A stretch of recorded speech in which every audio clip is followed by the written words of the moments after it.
La figura del apóstol Pablo se alza como una de las más influyentes en la historia del cristianismo. Su contribución a la teología, la expansión del Evangelio entre los gentiles, y la formación de la Iglesia primitiva es incuestionable. Sin embargo, el hombre que escribió gran parte del Nuevo Testamento, que fundó iglesias y predicó incansablemente, no siempre fue un seguidor de Cristo. Su historia comienza con un nombre diferente, Saulo de Tarso, un celoso fariseo que persiguió a los primeros cristianos con intensidad. La conversión de Saulo en el camino a Damasco es uno de los relatos más poderosos del Nuevo Testamento, y representa un testimonio vívido del poder transformador de la gracia divina. Este ensayo explora a profundidad la conversión de Pablo desde varios ángulos: el contexto histórico, su vida como perseguidor, el dramático encuentro con Cristo, su transformación espiritual, y las implicaciones de su llamado como apóstol. Además, se abordarán las repercusiones teológicas y prácticas de su conversión para la Iglesia y para la vida cristiana actual. Saulo de Tarso, un celoso fariseo. Antes de convertirse en Pablo, el apóstol era conocido como Saulo. Nacido en Tarso de Cilicia, una ciudad ubicada en lo que hoy es Turquía, era ciudadano romano por nacimiento, lo cual le daba derechos y privilegios únicos en el mundo grecorromano. Desde joven, Saulo se formó en Jerusalén a los pies de Gamaliel, uno de los más destacados maestros de la ley. Su formación rabínica lo convirtió en un fariseo celoso, experto en la Torá y comprometido con la defensa de las tradiciones judías. En Filipenses 3, 5-6, Pablo describe su vida anterior con estas palabras: circuncidado al 8º día, del linaje de Israel, de la tribu de Benjamín, hebreo de hebreos, en cuanto a la ley, fariseo, en cuanto al celo, perseguidor de la Iglesia, en cuanto a la justicia que es en la ley, irreprensible. El joven Saulo veía en los seguidores de Jesús una amenaza a la pureza del judaísmo. Para él, los cristianos estaban distorsionando la fe, promoviendo herejía y poniendo en peligro el orden religioso. Esta convicción lo llevó a convertirse en uno de los más fervientes perseguidores de la Iglesia primitiva. La persecución de la Iglesia primitiva. El libro de los Hechos nos muestra a Saulo como un personaje activo en la persecución de los cristianos. Estuvo presente en el martirio de Esteban, el primer mártir cristiano, y según Hechos 8:1, aprobó su ejecución. Esta escena marca el comienzo de una persecución más amplia liderada por Saulo. Hechos 8:3 declara: y Saulo asolaba la iglesia, entrando casa por casa, y arrastraba a hombres y a mujeres, y los entregaba en la cárcel. La palabra asolaba indica violencia, devastación y una intención clara de destruir.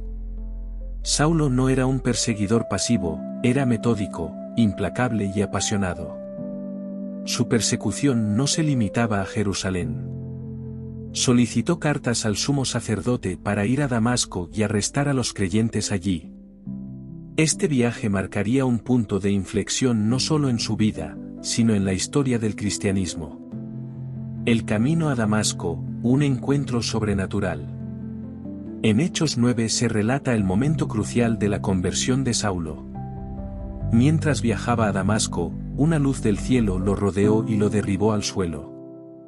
Entonces oyó una voz que decía: Saulo, Saulo, ¿por qué me persigues? A lo que él respondió: ¿quién eres, Señor? Y la voz contestó: yo soy Jesús, a quien tú persigues. Hechos 9, 4-5. Este encuentro tiene una carga teológica profunda. Jesús no dice: ¿por qué persigues a mi iglesia?, sino: ¿por qué me persigues? Esto establece una identificación directa entre Cristo y su cuerpo, la iglesia. Perseguir a los creyentes era perseguir al mismo Cristo resucitado. El impacto de este encuentro fue tan poderoso que Saulo quedó ciego. No por castigo, sino como símbolo de su ceguera espiritual. Por 3 días estuvo sin ver, sin comer ni beber. Este tiempo fue un retiro forzado, un espacio para la reflexión y la rendición. El papel de Ananías y el bautismo de Saulo. Dios habló a Ananías, un discípulo en Damasco, y le pidió que fuera a orar por Saulo. Comprensiblemente, Ananías tuvo temor, pues sabía de la reputación de Saulo. Sin embargo, obedeció. El Señor le dijo: Ve, porque instrumento escogido me es este, para llevar mi nombre en presencia de los gentiles, y de reyes, y de los hijos de Israel. Hechos 9 y 15. Ananías fue, impuso sus manos sobre Saulo y algo como escamas cayeron de sus ojos. Recobró la vista, se levantó y fue bautizado. Esta escena muestra que la restauración de Saulo no fue solo física, sino también espiritual. El bautismo marcó su entrada a la comunidad cristiana y el inicio de su nuevo propósito. La transformación de un hombre. La conversión de Saulo no fue solo un cambio de nombre o de creencias, sino una transformación completa de identidad, propósito y misión. De perseguidor pasó a predicador. De enemigo del Evangelio, a su más ferviente defensor. Comenzó a predicar en las sinagogas que Jesús era el Hijo de Dios, para asombro de todos los que lo conocían. Esta transformación causó tanto asombro como temor. Muchos dudaban de su conversión, e incluso los cristianos de Jerusalén temían acercarse a él. Pero Bernabé lo introdujo entre los apóstoles y dio testimonio de su cambio. La vida de Pablo como cristiano no fue fácil. Enfrentó persecuciones, prisiones, azotes, naufragios y constantes peligros. Pero su convicción era firme. Porque para mí el vivir es Cristo, y el morir es ganancia. Filipenses 1 y 21. Pablo, el apóstol a los gentiles. Dios le dio a Pablo una misión específica: llevar el Evangelio a los gentiles. En una época en que muchos judíos cristianos aún dudaban de incluir a los no judíos, Pablo fue un puente entre culturas. Fundó iglesias en ciudades como Efeso, Corinto, Filipos, Tesalónica, y muchas más. Escribió cartas pastorales llenas de doctrina, exhortación y amor. Pablo no se consideraba merecedor de su llamado.